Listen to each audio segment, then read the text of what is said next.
X3M competition. What an absolute beast this is. Got a set of front pads to put on this. The size of those rear brakes.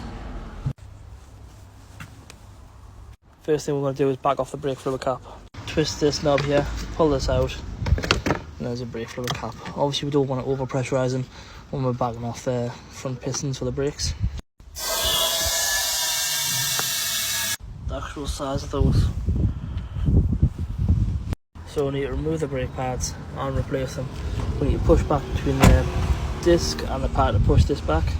You can remove the caliper and use the spreading tool if you want. So you can get your bar, put it between the disc and the pad and just slightly push back. It takes no pressure at all. You can see it's going back there. That's the brake pads pushed back. Don't be rough with them, you don't need to be. If it starts getting stiff, back off the cap. Get yourself a decent punch which fits straight in so you don't damage any of the paint on the caliper. So once you've knocked them through a bit, you'll be able to get more grips on the end of the pins and pull them out. You can see we've damaged no paint on the calipers. That's the two pins out and the caliper shim. Now we've got access to remove these pads. I'll let Corey clean these up. So if we just wiggle these out. The size of that. We've got a thin wire brush and we'll clean all this out. We can now wash this out with brake cleaner. Peel the sticky off the back of the pad when you put the new ones in. Put a little light bit of anti-seize paste on the going on the pads. And we'll slide these in. That easy. And then the inner one. That's how easy to go in when it's cleaned out properly. Pin's cleaned off. A little bit of anti-seize to the outside and the pin at the end. Pop the shim back in as well because obviously it's got a hook over the top.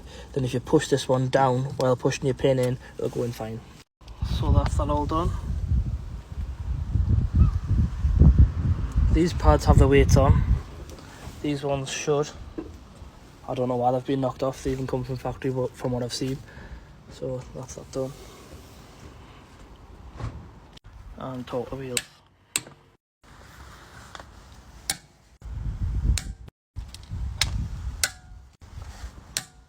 And that's one side done. So the only difference to the passenger side is it has a brake wear sensor here, which then routes up into this little box which you have to change. Then you have to reset it on the dash, well, through the diagnostic computer, which I'll show after this. So for the new brake pad wear sensor, just come in the box, the one which is the blue plug, just plug it in. Make sure that seal is sat around there and that one there so no water can get into them plugs. Clip it on. Get this bit and then into here. Make sure you push it in. Then up to here. You want to get that one in there. Nearly at the pad, but this goes into here. And this is ready to go into the pads now, but we'll get the pads fitted. That bit slots through the caliper, and then this bit, the fat bit goes to the inside. And that's clipped in there, as easy as that. Coming to the diagnostics now, with top down we'll just do an auto scan. So we'll do a high speed scan on this one. That's a fault's cleared there. So we'll come to special function, into maintenance. We're going to go into CBS, reset UDS. So if you click any of these items and reset it, it will reset on here.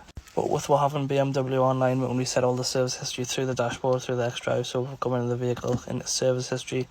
The top one, that's mine, and that's front brake pads replaced. And that's done. That's done from the lad I've got working from home. So all the service history stays in the car and online. What a beast this is.